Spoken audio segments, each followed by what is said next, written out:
I want to speak on this message that is really on my heart. I'm entitling it for reasons that will become clear in a moment. God and the Gallows. But I want to kind of back into the message by sharing a little bit about what's been going on the last 3 weeks. And the reason I want to do that is this. Woodland Hills Church has felt increasingly called over the last 5 years or so to not just be ministering in this location, but to begin to play a role in this wider movement that's going on, this beautiful kingdom movement that is rising up all over the place, where people are catching a vision for the Jesus-looking God and the call to be a Jesus-looking people. And it's so different from what people have usually considered church to be. All over this is happening, and we are playing a catalytic role for some of this. And so we're asking the question, how can we pour into this and help shape this and form this? And one of the things we wanted to be doing is allowing me to speak into that and setting me free a little bit to begin to pour into that. And that's what this last 3 weeks was about. And since you are Woodland Hills Church and you're the ones who have set me free to do this, I thought it'd be good to share back with you some of the fruit of what happened, because this is about us. This is the role that we're playing. So I'm just going to share. Yes.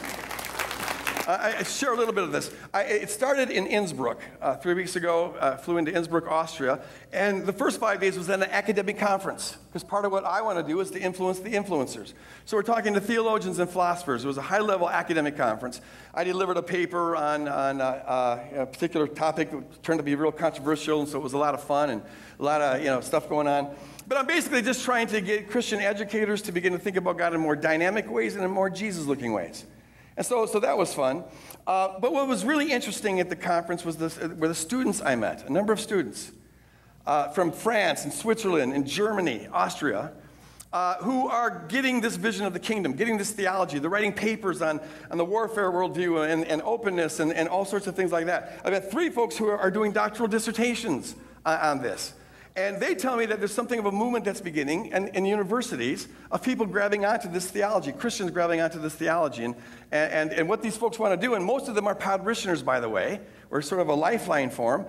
They want to become pastors and educators who further the kingdom by sharing those gifts. And it was just beautiful to see this and to hear this and to get this feedback. And then I went up to Basel, Switzerland, and I did a 3-day conference at this beautiful city. There I am wearing the exact same clothes I'm wearing now. I actually haven't taken them off or showered since. Arrivederci. This was a blast. You guys, we had 55 students coming from all over Europe. Some of these people came from long distances to be part of this seminar. And they were sharp, they were bright, we just had a great time. I taught on the Jesus-looking God and the nonviolent way of reading the Old Testament and the warfare worldview and the problem of evil and things like that. And it was just really a great time.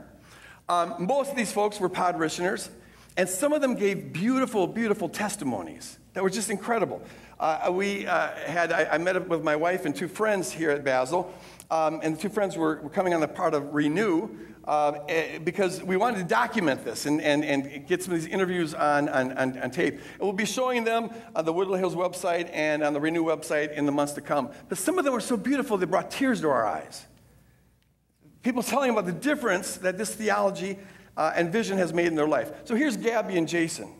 And Gabby I just stumbled across the book, Is God to Blame, about 8 years ago, which is about the time that she found out she's got a very aggressive form of cancer. And she's been battling this straight for 8 years.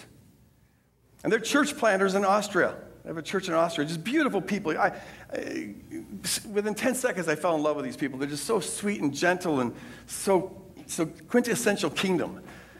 But they just report, and they kind of tear up as they talk about this, that this gave them a way of framing what's happening to Gabby in a way that they didn't have to question God's character or God's will or motive in any of this. It's changed the way they understand suffering. It's changed the way they understand their life. It's changed the way they understand God. It's changed the way they understand ministry. It's revolutionized everything. And they came all the way up from Austria just to tell us that. And then here's Eric and Tatiana. These dear people, they've been missionaries in the Ukraine for some time. And Tatiana tells about how Eric came across this theology for about 8 years ago. And like Gabby and Jason, he is a parishioner every day, going through all the archives of the sermons. And he's just feeding on this. He's gobbling it up. And she says that's made him into a totally different man. And so she was thanking us for transforming her husband. But here's the thing. He's got a hold of this vision, so he in the Ukraine started 2 different communities that are based on the podcast. Just inviting friends over, and they start podcasting. They've got themselves 2 churches now. And now he's spending a good percentage, even the majority of his missionary time, translating the sermons into German and Russian because he's fluent in both of them, and he wants the word to be getting out there. And his plan is to eventually be translating the books into German and Russian. And so this is his passion. He's just doing this on his own. It's just a beautiful thing. And I could give you dozens and dozens of examples like this. But all of it is to say that, folks, you got to know, 8 years ago or so, I felt fairly alone. I don't any longer. There's a tribe all over this planet. There's a movement going on, and it's in Russia, and it's in Switzerland, and it's in the Ukraine, and it's in Germany, and France, and China, and Africa, all over the place, even here in the United States.